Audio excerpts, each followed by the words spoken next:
Hello बच्चों, कैसे हो आप लोग। आशा करते हैं आप लोग अच्छे होंगे। आज हम लोग पढ़ने वाले हैं स्वामी की दादी। एक बूढ़ी औरत अपने छोटे से बच्चे के साथ में रहती है जो है। स्वामी रोज़ शाम को अपनी दादी से कहानियाँ सुनता, कुछ नई पुरानी बातें करता, अपने दोस्तों के बारे में जो है कुछ बोलता और कुछ नया सीखता। तो ऐसी ही कुछ कहानी इसमें है।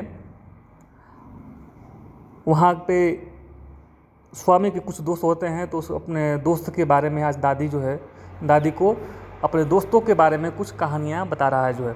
आइए देखते हो कहानी क्या है। तो बोल रहा है यहाँ पे कहानी का जो है कैसा सीन है, पहले आप समझिए, ठीक है। बोल रहा कि बैठक और भोजन कक्ष के बीच कम हवादार अंधेरे गलियारे की बंद सी कोठरी में स्वामीनाथम की दादी अपने सारे सामान के साथ रहती थी। उनका सामान था 5 दरियों, 3 चादरों, 5 तकियों वाला भारी भरकम बिस्तर, पटसन के रेशे का बना एक वर्गाकार का बक्सा और लकड़ी का एक छोटा सा बक्सा जिसमें तांबे के सिक्के, इलायची, लौंग और सुपारी पड़े रहते थे।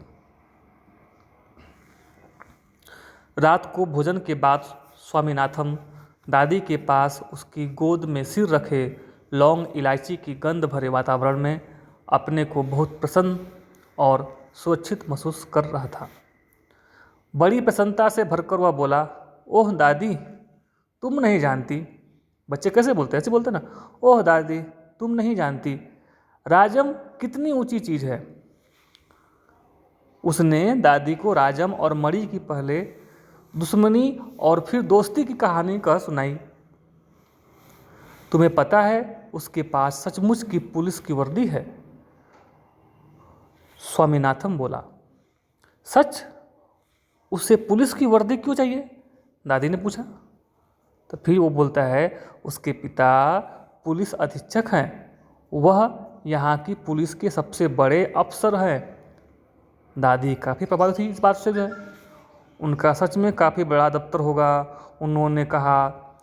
फिर उन्होंने उन दिनों की कहानी सुनानी शुरू की जब स्वामीनाथन के दादा रौबदार सब मजिस्ट्रेट थे, जिनके दफ्तर में पुलिस वाले कांपते हुए खड़े रहते थे। उनसे डरकर खूंखार से खूंखार डाकू तक भाग खड़े होते थे। स्वामीनाथन अधीर होकर उनकी कहानी खत्म होने का इंतज़ार करने लगा कि मैं अपनी बात बोलूं, लेकिन दादी बोलती ही गई, इधर उधर भटकती हुई और अलग थलग समय पर घटी घटनाओं को गड़मट करती हुई, गड़मट मतलब गढ़ती हुई। अब लगा बोरो ने क्या बोलता है, बस काफ़ी दादी, उसने रूखे स्वर में कहा, क्योंकि वो थक गया था उसकी बात को जो है सुन के। मैं तुम्हें राजम के बारे में कुछ बताना चाहता हूँ। जानती हो उसे गणित में कितने नंबर मिलते हैं? सारे नंबर मिलते होंगे ना? दादी ने पूछा। अरे नहीं, उसे 100 में से 90 मिलते हैं। चलो अच्छा है, लेकिन तुम भी मेहनत करके उसकी तरह नंबर ले जाओ। तुम्हें पता है तुम्हारे दादा दादी कभी ऐसे उत्तर लिखते थे कि परीक्षकों को भी चकित कर देते थे। किसी सवाल का जवाब देने में वे दूसरे के मुकाबले 10वां हिस्सा वक्त लेते थे। अब दादी अपने पति यानी कि उसके दादा के बारे में बता रही जो है, और फिर उसके जवाब इतने शानदार होते थे कि कभी कभी उनके अध्यापक उन्हें 200 नंबर तक दे देते थे। जब उन्होंने MA किया तो उन्हें इतना बड़ा मेडल मिला था जो है। मैंने कई सालों तक उसे गले में ही पहनती रही। पता नहीं मैंने कब उसे उतारा। अब लगती है सोचने जो है, हाँ जब ना तुम्हारी बुआ पैदा हुई, नहीं तुम्हारी बुआ नहीं, तुम्हारे पिता, नहीं याद आया, तब बच्चा 10 दिन का था। अरे नहीं, मैंने पहले ठीक कहा था, तुम्हारी बुआ ही पैदा हुई थी। पता है वह मेडल अब कहाँ है? मैंने वह तुम्हारी बुआ को दिया और उस बेवकूफ़ ने उसे गलवाकर मतलब पिघलाकर 4 चूड़ियाँ बनवा ली, और वह भी इतनी मामूली सी चूड़ियाँ कि मैं हमेशा कहती रही हूँ कि हमारे परिवार में उस जैसा महामूर्ख कोई नहीं। और अब बस भी को दादी, स्वामी बोलता है, उसकी बातों से लगा उपने जो है, तुम बेकार की पुरानी कहानियाँ सुनाती रहती हो, क्या तुम राजम के बारे में सुनना चाहती हो या नहीं? अब वो बोलती नहीं, हाँ हाँ बोलो, क्या बोल रहे हो? दादी, जब राजम छोटा सा लड़का था तो उसने शेर मारा था, शेर। दादी बोलती, सच में? तब तो बड़ा बहादुर लड़का है। तुम यह बात मुझे खुश करने के लिए मत कह रही हो, तुम यह बात मुझे खुश करने के लिए कह रहे हो ना दादी? तुम्हें यकीन नहीं हुआ ना? तुमको होगा भी नहीं। उसका बाल मन, कैसे छोटे बच्चे बोलते हैं जो है। स्वामीनाथन ने बड़े उत्साह से कहानी शुरू की। राजम के पिता एक जंगल में डेरा डाले हुए थे। राजम उनके साथ था। अचानक दो शेर उन पर झपटे और एक ने पीछे से हमला करके पिता को गिराया, दूसरे ने राजम का पीछा किया। राजम एक झाड़ी के पीछे छुप गया और वहीं से गोली चलाकर शेर को मार डाला। दादी, क्या तुम सो गई? उसने कहानी खत्म होने पर पूछा। नहीं बेटा, सुन रही हूँ। अच्छा बताओ, कितने शेर आए थे? 2 शेर।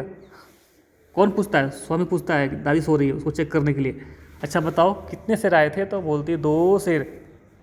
2 शेर राजम पर झपटे थे, दादी ने जवाब दिया। स्वामीनाथन दादी के गलत जवाब से चिढ़ गया, गुस्से में हो गया। मैं तुम्हें इतनी ज़रूरी बातें बता रहा हूँ और तुम नींद में न जाने क्या क्या उलझुल कल्पनाएँ की जा रही हो। अब मैं तुम्हें कुछ नहीं बताऊँगा, जाओ। मैं जानता हूँ तुम क्यों ऐसा कर रही हो, तुम राजन को पसंद नहीं करती ना, इसीलिए। दादी बोलती, नहीं नहीं बेटा, ऐसी कोई बात नहीं है, वह तो बहुत प्यारा लड़का है। दादी ने बड़े विश्वास से कहा। उन्होंने राजम को देखा तक नहीं था। स्वामीनाथन खुश हो गया। दूसरे ही क्षण उसके मन में एक नया संदेह पैदा हुआ। दादी, शायद तुम्हें शेर की कहानी पर विश्वास नहीं हो रहा है। मैं एक एक शब्द पर विश्वास करती हूँ बेटा, दादी ने मीठे स्वर में कहा। मैं एक एक शब्द पर विश्वास करती हूँ बेटा, दादी ने मीठे स्वर से कहा। स्वामीनाथन को इससे खुशी हुई, लेकिन उसके चेतावनी के तौर पर जोड़ा, जो भी उसे झूठा कहेगा वह उसे गोली मार देगा। बच्चे कैसे बोलते हैं? ऐसे बोलते ना, अगर तुम ऐसा बोलोगे तो मैं ये कर दूंगा, वो कर दूंगा, ऐसे बच्चे बोलते हैं ना, वही है। दादी ने इसका समर्थन किया और हरिश्चंद्र की कहानी सुनाने की बात कही, जिसने वचन का पालन करने के लिए सिंहासन, पत्नी और बच्चे को खो दिया और अंत में उसे सब कुछ वापस मिल गया। उसने कहानी आधी ही सुनाई थी कि स्वामीनाथन खर्राटे लेने लगा। दादी भी रुक रुक कर बोलने लगी, फिर वह भी सो गई। तो बच्चों, आप लोग भी ऐसे करते होंगे जो है अपने घर पे, हैं? यही था एक कहानी स्वामी की दादी। तो फिर हम मिलते हैं नेक्स्ट वीडियो में। अगर आपको कुछ पूछना है तो आप हमको पूछ सकते हैं व्हाट्सएप पे, ठीक है? तो फिर मिलते हैं नेक्स्ट वीडियो में, तब तक के लिए धन्यवाद, थैंक यू।